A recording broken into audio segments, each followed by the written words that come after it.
Thank you very much to our three panelists to be here. Marie Vickles as the moderator, Shannon Alonzo, and Nasaria Chollette. I will let Marie introduce you too, and just a word to say about Marie, with whom I've been working a lot in the past.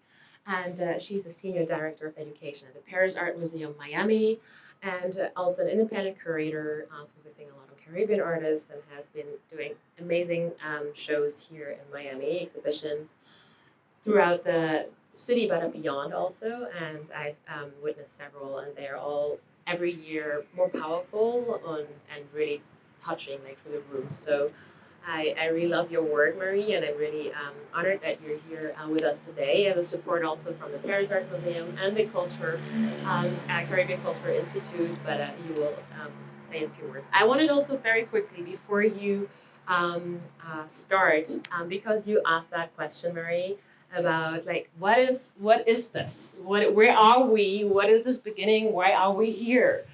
So what is Atlantic Arthouse, and why are we in this Villa Paula?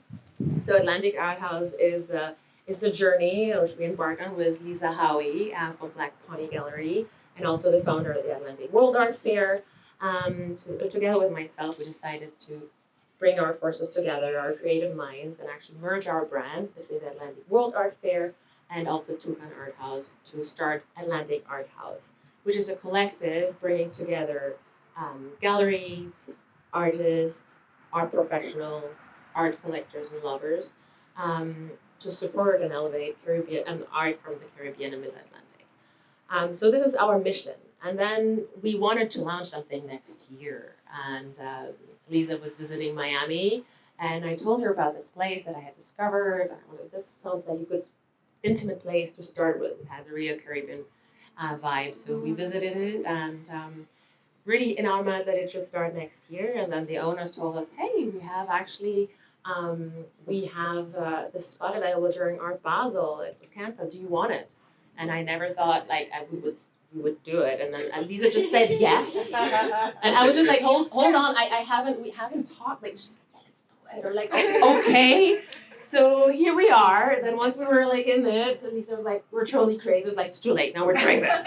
So this is how we ended up here during Art Basel. And we have the most amazing partners and friends with us. And we have Gaël Monin from Monin Gallery from Haiti, who is one of the partner galleries. We have, of course, a Black Pony Gallery. We have also Ice Gallery, which is a nonprofit initially and is transitioning towards a gallery.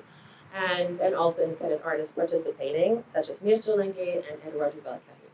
So that now I have said a lot, and I hope you will enjoy this. Thank you very much. Thank you.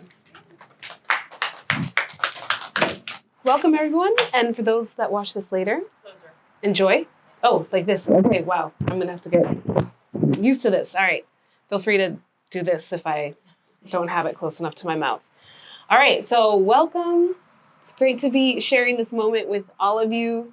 Nasaria, Shannon. Yeah, a beautiful fair. Like I said earlier, this is by far the best fair I have seen this entire week. So yeah, kudos to you. Yeah. Says a lot. There's a lot of stuff out there.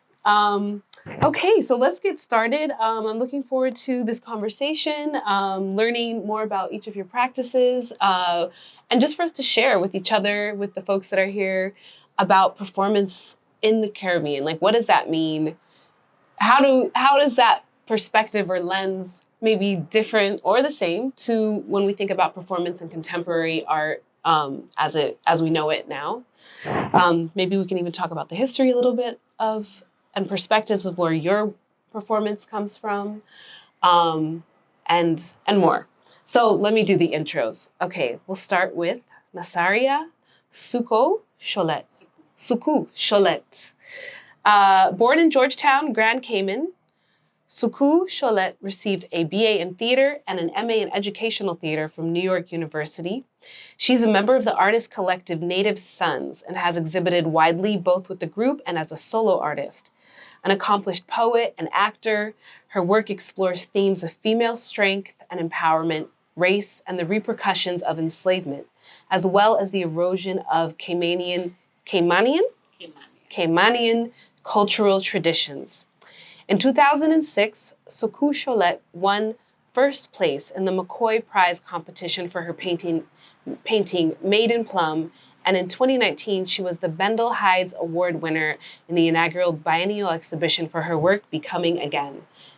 In 2021, she was also the recipient of a Gold Star for the creativity at the National Arts and Culture Awards ceremony. Her work is included in the permanent collections of NGCI and the Cayman Islands National Museum, and is featured in the Art of the Cayman Islands, the island's first formal art history. NGCI exhibitions include Native Sons, Fahive,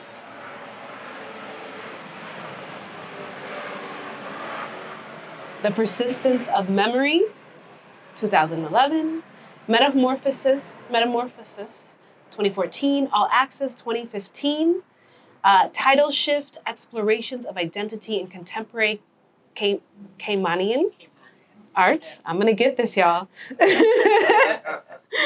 Native Sons, 20 Years On, 2016. Speak to Me, 2016. Mediating Self, 2017. Revive Contemporary Caymanian Craft in 2017. And then more recently, The People's Collection, A 25-Year Cultural Legacy, 2022. To name a few. There's much more, so I would encourage you to to do some research and digging there. I also want to welcome Shannon Alonzo. She is a CCI fellow, and CCI is a Caribbean Cultural Institute. It is a cultural initiative of the Perez Art Museum, Miami. She is here to deepen her research on Caribbean Carnival and the female body as a site of liberation. A bit about Shannon. She's an interdisciplinary artist focused primarily on drawing, soft sculpture, and performance. In her practice, she explores themes of collective belonging, place attachment, and the significance of carnival ritual in the Caribbean consciousness. Alonzo holds a BA from London College of Fashion and an MRES creative practice. Is that right? MRES creative practice from the University of Westminster. She has exhibited her work at the Liverpool Biennial 2023, Ambika P3, and London Gallery West in the United Kingdom. Documenta 15 in Germany, Alice Yard, the Loft Gallery, and the Black Box in Trinidad and Tobago, and the Atlantic World Art Fair on Artsy. So this 2023 fellowship with the CCI is a partnership as well with the Bakehouse Art Complex. So yes, welcome Shannon, welcome Narisa. All right, so let's get started. One of the first things I'm curious about, just to kind of set the tone for us, I'm interested in, this kind of came out from our conversation yesterday, where like, what are we gonna talk about? Thinking about the importance of cultural traditions in performance and how that has shaped your individual practices. And then maybe we can contrast it with contemporary art as maybe a form that tends to like self-reference other artists referencing another artist or another, performance that happened X amount of years ago. So how does cultural heritage, history inform your practices? And we can start from there. Who would like to take the fancy mic first? In talking about the traditions that inform my work and looking at Cayman's history, our performance, storytelling, those type of things got cut off after a certain point. The churches tended to eradicate anything that might lead to rebellion or that was considered unchristian. And so there's this big gap that happened where, especially in the 60s when we got banking and tourism, everybody put down their creativity and suddenly became workers, right? And so it was just put away. And what we're trying to do now is actually to reconnect. We're trying to find these connections within that history so that we're not jumping all of a sudden from something somebody else is doing. We're just, oh, we're going to adopt that. But to find the connection into the past so that it's genuine. And so we are actually in the motions of preservation. So a lot of my work, how it shows up in my work, shows up exactly or as close as I can to the traditional, because we've let that go, and so many people don't know about it and have not experienced it. And then in other works, then it informs a more contemporary conversation, which still leads to some tension between those of us who are practicing now and perhaps our grandparents who see their culture a totally different way and don't want it to change. I think, yeah, that's such a big question. But I would agree with what Nasaria said in terms of ideas of preservation and also recovery of what was lost. Definitely comes into my work as well. I was born in Trinidad. I live there now, but I spent a large chunk of my childhood in England. And whenever I learned history, there was no mention of the Caribbean whatsoever, despite the huge impact that colonization had on the region. So when I went back home and I was kind of slapped in the face with the reality of, oh, actually, there's so much that I didn't know that I should have known. That really started to spur on my practice. And I guess culture is a space that I think we have defended most. I would say that applies throughout the Caribbean, but I think especially in Trinidad, my focus is on the carnival, and I see the carnival as this dynamic archive of our stories where, we've lost so much of who we are. We haven't lost who we are, but who we are has been hidden through not being archived accurately. And the carnival is a space where we kind of rediscover ourselves every year in this beautiful kind of ephemeral way. So I didn't start out exploring performance, but because of the nature of carnival, performance has come into my work through that sort of exploration. The reason I started performing is not because I naturally wanted to be a performer. When I started teaching, the students that I was teaching didn't have anything that they could read or perform that was in their own way of speaking. So we don't have a lot of writings. We don't have a lot of published works. And if we do, it's definitely not in our language, our way of speaking. I don't like to say dialect because that means it came from something else, right? And so I started writing for my students. And then I realized we are having this Give Me storytelling festival, and there are no Caymanians in it. And I couldn't allow that to happen because I wanted my students to be able to see that they too can do these things. And so that's why I started performing. So it was really out of necessity at first. And it is still necessary now. And you can tell when it's come full circle when I'm in a supermarket and some child walks up and goes, "Are you Nasaria Chollette?" like that. And that means they've learned a poem and they've had to perform it, and they've come up to meet me because they cannot believe that a writer is on their island right in the supermarket. Because to them, writers are people who are dead that lived somewhere else. So that's beautiful. Thank you for sharing that. It's so important to see, people that represent us and our histories in real life. It's not some fairy tale or faraway thing. Okay, so spoiler alert, you're going to perform a small piece at the end of this. So please give us the cue on time when we need to 5 minutes, because I'm really looking forward to that. All right, so we talked a little bit about the importance of culture, history, as it relates to what inspires us as performance art is being created or thought about. Now, in terms of melding that with contemporary practice, I mean, we're live right now. That makes us contemporary, right? So I'm curious as to what are the, contemporary elements, whether it's an artist, whether it's happenings around, in our everyday lives, what are the kind of things that you look at when you're thinking about, in your case, it's more of like spoken word, theater in that vein. And for you, I know we know you're working on a carnival inspired kind of work at this moment, but maybe there's more. But what are like, I guess, the things that are like really just hit you in the face, or like, wow, you're like, okay, this is a spark of creativity. I'm going to go home and write or make, or I'm curious about that. Big question. Yes.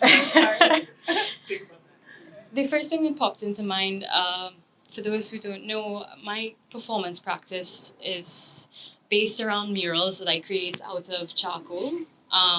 So the performance aspect of it happened as through process. So I was thinking about the cycles of the carnival and the fact that every year these stories, these characters pop up on the streets, and you're kind of taken into a different realm, and then they disappear, or maybe they don't disappear, they're just kind of subterranean, or that energy is subterranean. And I was thinking about the in-between spaces, what happens in the quiet times between the festivals.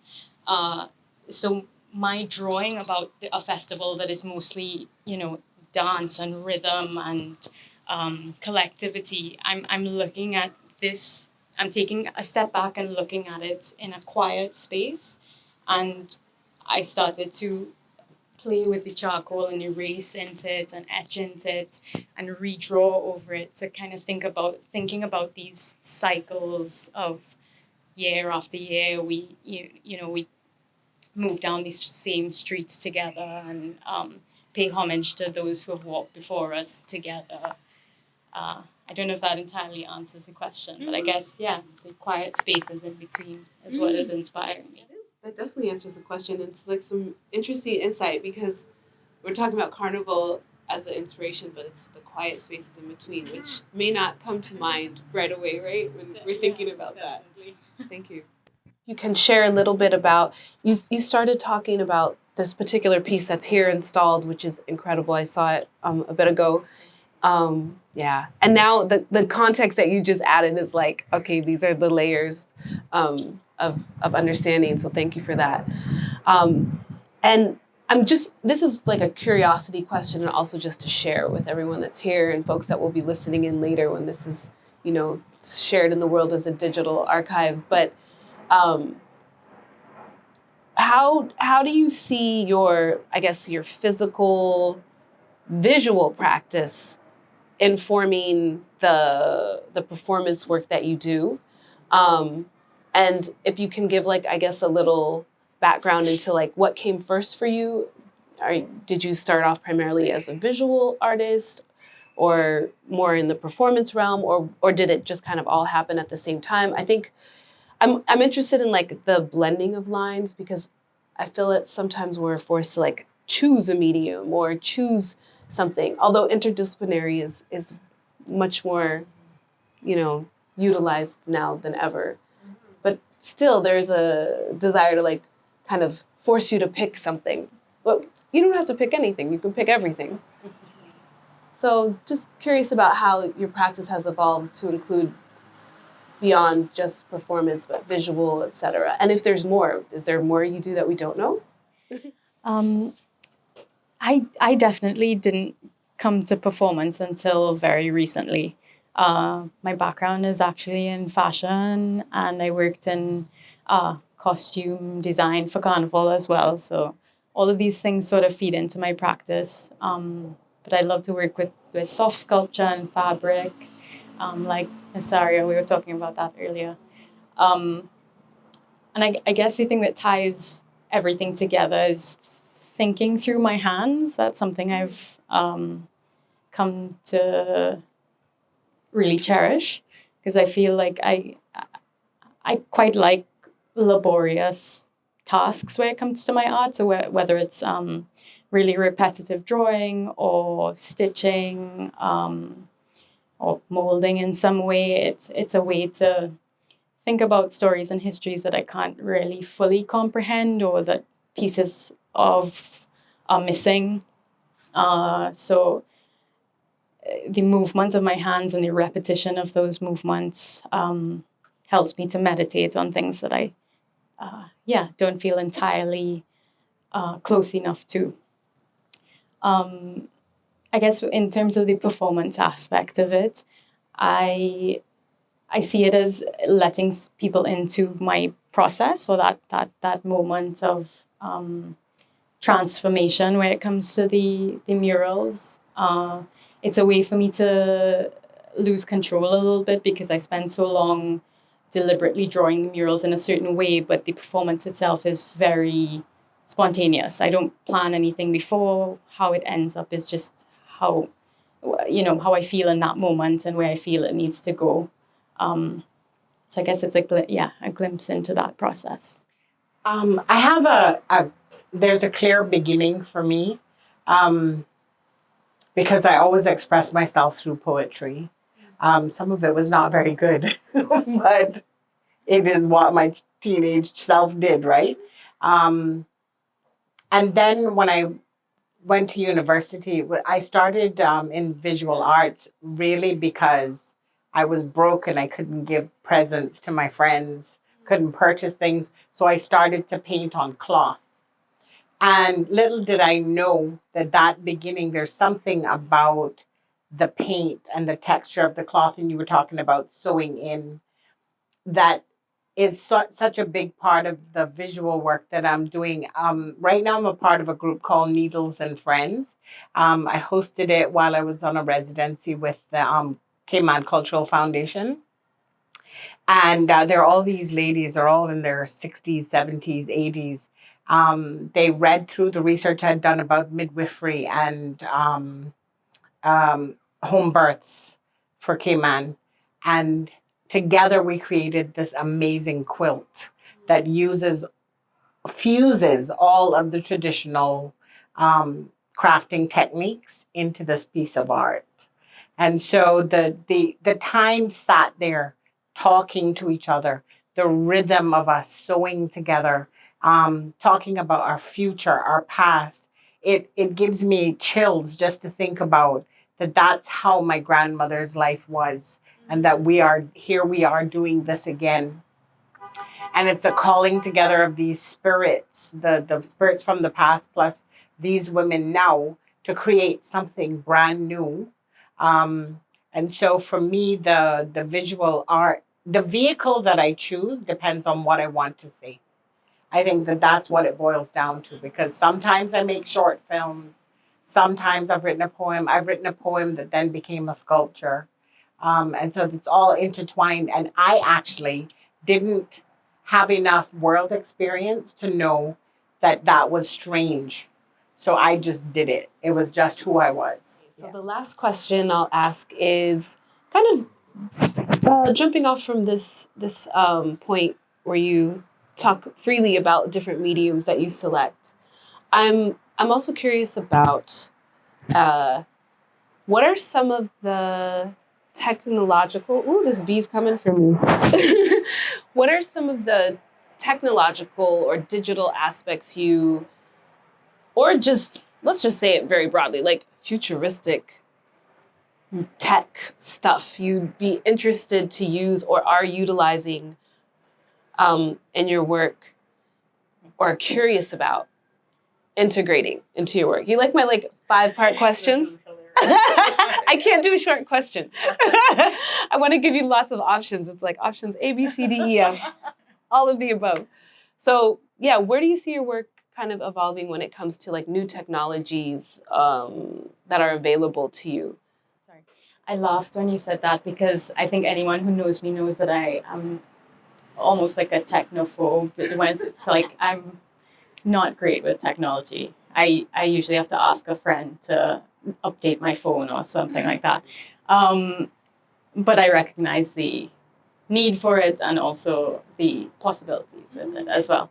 I would say that, this is not so much future technology, but doing video of my performances and then kind of layering them so you can see transformation over time has been really useful for me creatively, and I'll probably continue to use that moving forward as well, because I like the idea of compressing time in that way. I think it's very interesting. Yeah, there's so much technology, like AI stuff, that I'm so afraid of. It just seems very intimidating. But I'm sure there are other areas that I'll explore later on. But I guess the video would be the space that I would like to explore more at the moment. What's so funny about this conversation is our age difference, and yet it's the same thing for me. I don't. I'm not very good with technology. I call my students and say, "Can you figure out this phone for me? Can you do this for me?" So I'm happy to call on people. However, the 3D heads that I did for the bottles, I spent a year trying to figure out how I was either going to afford to pay somebody to sculpt for me, because that's not my area, or trying to figure out, could I learn this? Could I do this myself? Right? And then when that option came about, I was very happy to jump on it. So I'm not afraid of it, but I didn't have to do it myself. Use 3D. Right? To do those heads on the bottle. Yeah. And then I took a photo of a young lady in Cayman, and then I printed it onto silk, and then I put it onto the face, and it's really funny because when the bone structure underneath is different, every face looked different. So it was really an awesome experience to see those come to life, just watching them being creative. And I thought I would feel disconnected from it because I like to have my hands in everything, but it was really a good process. In terms of AI, when it first started to come out, I have these friends who have conspiracy theories all the time, and it's so annoying. And so I decided I'm not going to be afraid of this, and it's not going to take me out. So I'm going to use it. And I put one of my paintings into it and asked it to give me 5 versions, and it did. And I found them very interesting. And I printed 3 of them. But when I looked at the print, I couldn't leave it like that. And so once again, I've gone right back to the techniques. I've added crochet. I'm embroidering into it. I'm beading into it. And it actually showed me that AI is nothing without me, right? Without my input. All right, I love it. This has been a beautiful conversation in a beautiful place.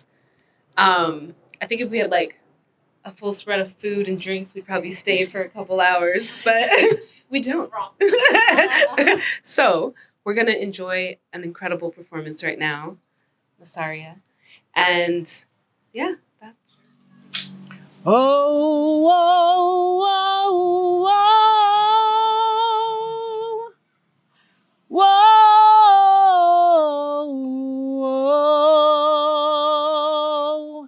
It was Long Celia, they call me, not Entizaki or Mama Zulu or even Nanny, just Long Celia.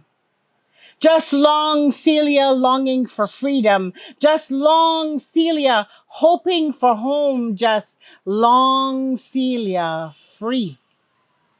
Unhear them drums.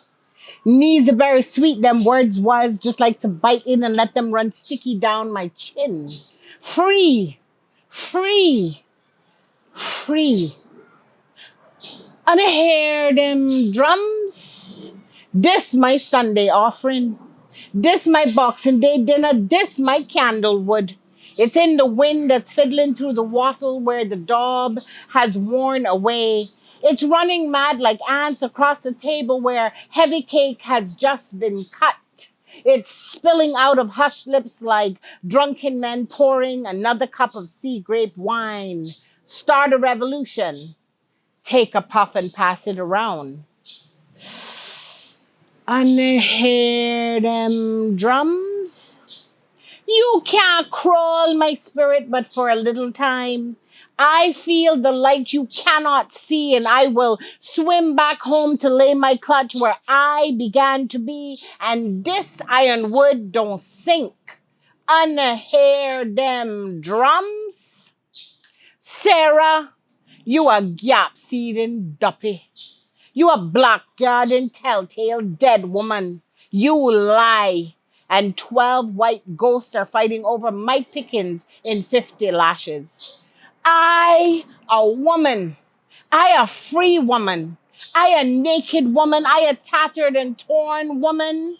But you still can't break open my cockspur thorny shell. And remember what happened when you rub a knicker wrong. Wake up. It's morning. You still tied to that dock, one knot away from walking on water? You still taking lashes from that raging monster whose rib you took? You still fighting the reflection you see in your basin? That is me. Wake up and lick them drums, people. Lick them drums. Whoa, whoa, whoa, whoa. Whoa, whoa.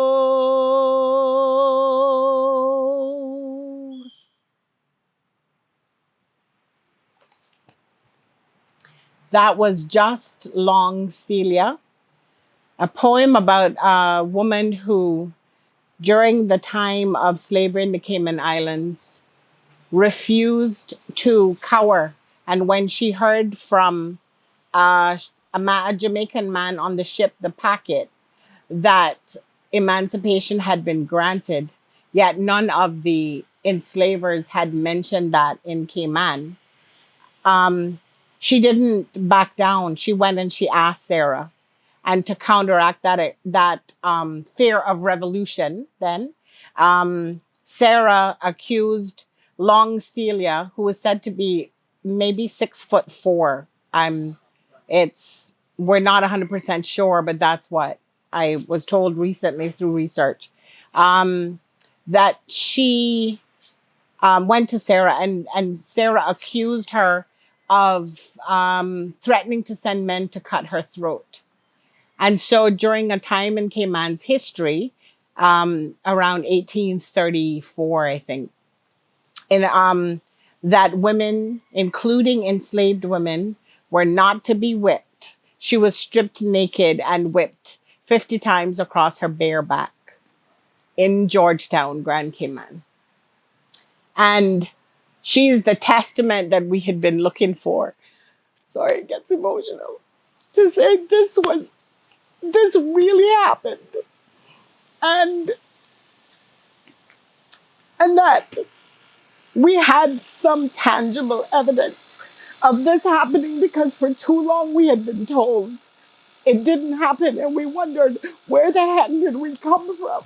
How did we get here? Thank you. Oh.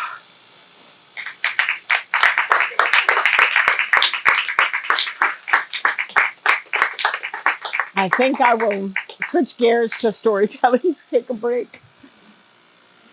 No, I'm good. I'm an I'm an Aries. We like rainwater. So one of the things that I wanted to connect was to connect us through our words. And you heard me use the word Anna. For so many years, I thought to myself, what does this word mean? It is not an English word that we have changed, because Anna means you people.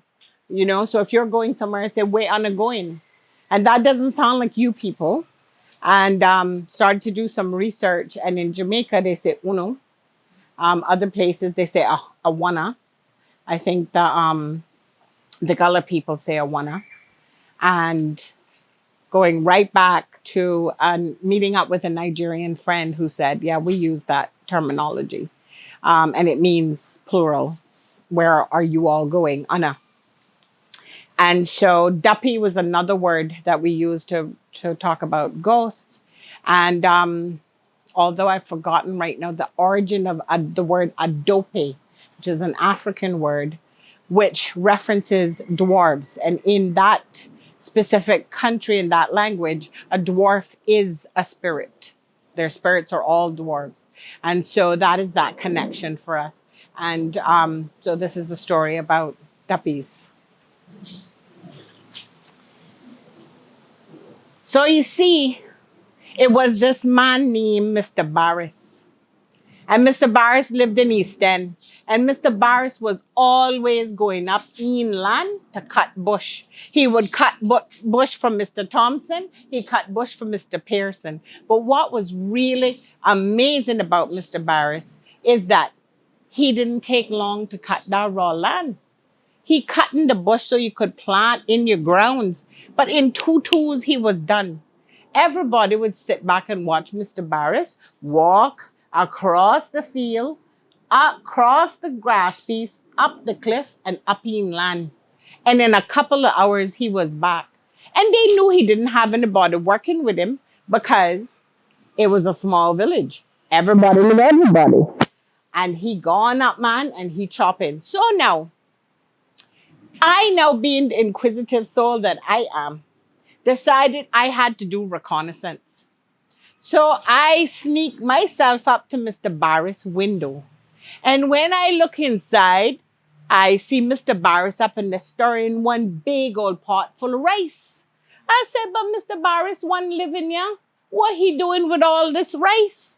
And I watching him, and he take that rice and he let it cool. And then he put that in a ground basket.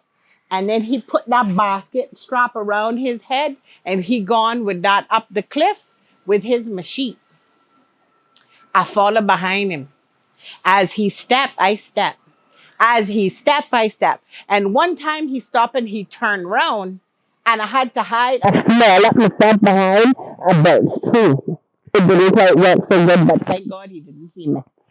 And then I step behind him, and I step behind him. And when we come to the area that he was going to clear, I hide down in the bush and let Mr. Barris go on in so I could watch and see what's going on. Couple of minutes later, I hear the chop, chop, chop, chop. And I said, yeah, he started. And I come outside to look, and I hear the chop, chop, chop. And I look in, I see the machete flying up. And then I take another look and I hear chop, chop, chop, chop, chop, chop. And I look, 12 machetes up in the air one time. And when I look again, not a single hand connected to but one. That is when I knew what was going on. Well, I gotta tell you what, I did not run down that cliff. I rolled down that cliff. And when I get to the bottom, I said, I can't tell nobody about this, because if them duppies hear that I talk in their business, then they gonna come at me. And so I took off walking. I run into Mr. Dan. Well, do you know I bucked my toe, and that whole story come right out my mouth. The next thing I know, the entire village know what was going on. And every day, man, we sitting down watching him going up that cliff with that big basket of rice and coming back down 2 hours later, work done and basket empty. And everybody whispering and sussing. Yeah, he wake up them duppies to work for him. You see him going there, he do the work of the devil. He coming going up there with all of them, that rice. Yeah, that's what he's doing. So as time went by now, nobody would go up there with Mr. Barris anymore. But one day we saw Mr. Barris going up the cliff, no basket. To this day, we don't know what happened. No rice.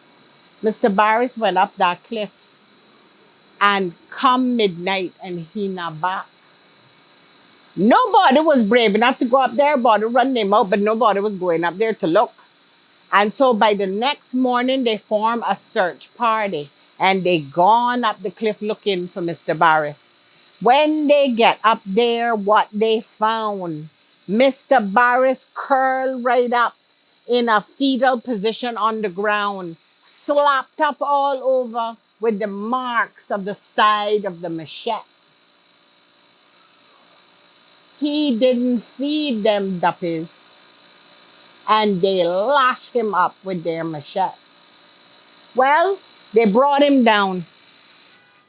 And he got better. It's not like he died, but for the rest of his life, Mr. Barris could never cut another blade of grass. And every single evening, you see him up in his house, stirring and cooking rice. And he go up that cliff and he come back down with an empty bag. Because you see, once you make a contract with a duppy, you can never break that. So now watch out, duppies everywhere. Thank you. Thank you very much. That story is actually based on a true story. Set in East End. This last piece is called Ebo King. And this was a part of my journey. I wrote this when I was just out of Howard University, I believe, where I had finally made that connection with I actually need to go back. I went to St. Leo College at first. And while I was there were some incidences that happened where I was an RA and I wrote somebody up for underage drinking. And then I had some very racist things put on my door. And that started to make me think, like, what is this? I don't know enough. I need to know more. So then I applied to Howard University so I could find out. And what I was learning there had such an impact on me about not just about slavery, but about everything before, that I finally had that source of pride, that thing that said I come from much more than I ever knew. And this piece came out of that. Ebo Queen. In Egypt times, you took the earth and built a stairway to the sky, entombing kingly souls, traveling forward, giving all of us a chance to touch the stars and play with moonbeams in our dreams. Saharan winds tell stories of your feet pacing nomadic circles across space and how they walked on the waters of the sea into my heart. And every time I wear a cotton shirt, I hear your voice that whispers dark against my skin. Echo, woes. Echo, woes.